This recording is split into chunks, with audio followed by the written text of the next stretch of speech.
할렐루야, 반갑습니다. 오늘 시편 37편 가도록 하겠습니다. 이 37편은 여호와를 기뻐하라 그런 시인데요. 이 시는 알파벳 닭관체 시다 이렇게 명명을 하겠습니다.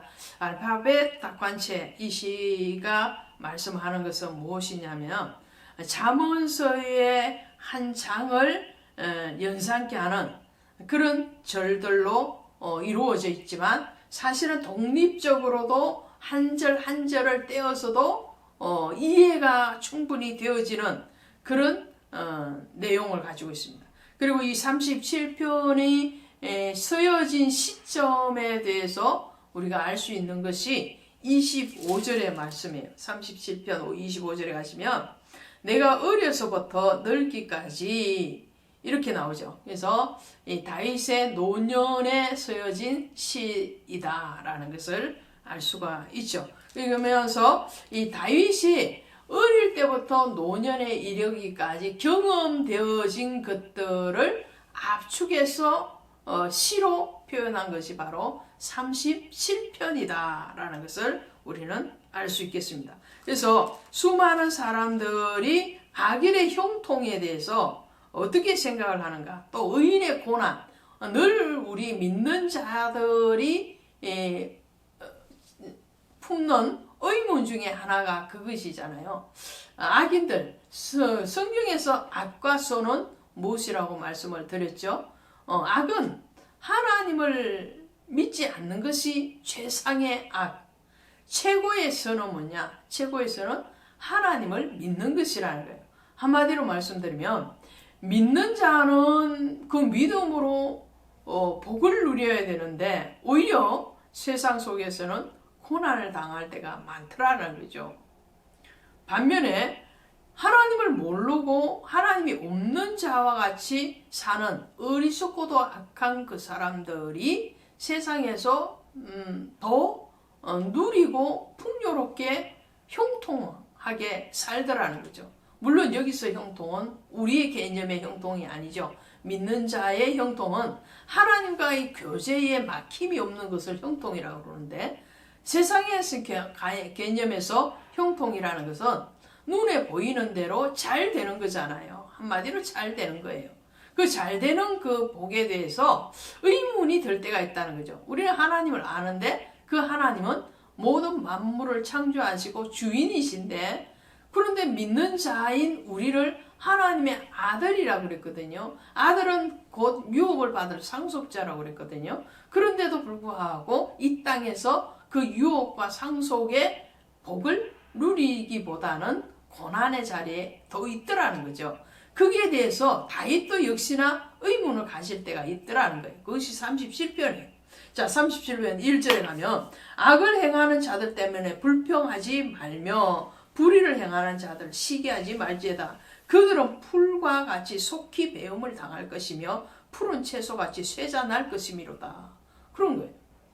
자, 여러분 식물 중에서 가장 빨리 생장하는 식물 중에 하나가 저는 옥수수라고 생각을 해요. 이 옥수수는요, 씨를 심어놓고 이렇게 움이 돋기 시작하면 이 여름을 지나면서 옥수수를 따먹는데 하루가 다르게 자라거든요. 아주 무성하게 그냥 쭉쭉쭉쭉 자라요. 아주 푸르게 자라요. 비 한 번 맞고 나면 쑥쑥쑥쑥 자라가 있거든요. 그런데 사람은 말씀을 아무리 전하고 아무리 교육을 해도 그렇게 눈에 띄게 쑥쑥쑥쑥 자라지를 않더라는 거예요. 거기에 의문이 생겨요. 하나님의 말씀은 생명력이 있는데 분명하게 하나님의 말씀은 생명이신데 그런데 그 생명의 말씀을 가르치고 전하는데도 불구하고 이 사람은 잘 안 자라는데 저 식물은 물 한 모금 먹고 그냥 쑥쑥 자라는 거예요. 어찌 됩니까?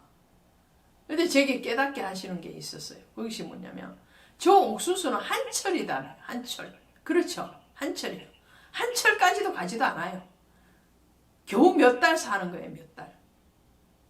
그런데 사람은 그게 아니라는. 사람은 100년, 혹은 그 100년 이상 그 육신이 죽고 난 뒤에도 그 사람의 자체는 영원토록 난 옥수수를 하나 따먹고 나면 그때 그 일시적인 맛보아서 배부름 그거밖에 없거든요. 사람은 아니라는 거죠. 또 송아지가 태어나는 것을 저는 봤는데요. 송아지가 태어나면은 어미소가 송아지를 낳으면 그 태반을 어미소가 먹습니다. 그리고 송아지는요, 금방 비틀비틀거리면서 양수물을 뒤집어 쓴 채로 그 양수물이 마르지도 않는데도 비틀비틀거리면서 일었습니다. 그리고 금방 정신 차리고 걷거든요. 근데 사람은 어떤가요? 사람은 엄마 뱃속에서 10달이 있고도 나와서 그런맛 떼기까지 1년을 기다려요. 1년.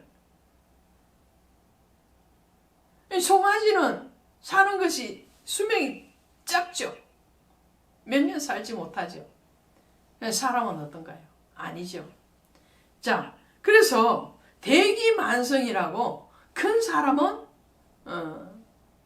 그 큰 그릇이 만들어지기까지는 많은 시간이 필요한 것과 같이 여호와께서 우리에게 주시는 그 고난은 그릇을 만드는 고난이라는 거죠. 그리고 그 고난이 전부가 아니라는 것을 말씀을 합니다. 그러면서 37편에 보면은 이 욥기가에서 당하는 그 욥의 고난에 대해서도 말을 하고 있는 것을 보게 되죠.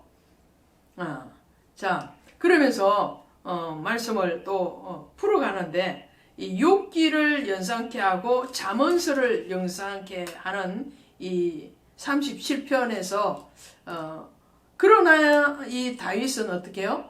다윗은 고난으로 끝나지 않는 하나님의 역사, 하나님의 소망을 품게 하죠. 4절에 보니까 또 여호와를 기뻐하라. 그가 내 마음의 소원을 내게 이루어 주시려로다. 여호와를 기뻐하라. 여호와를 기뻐하고 그 하나님이 이루어 주실 소원.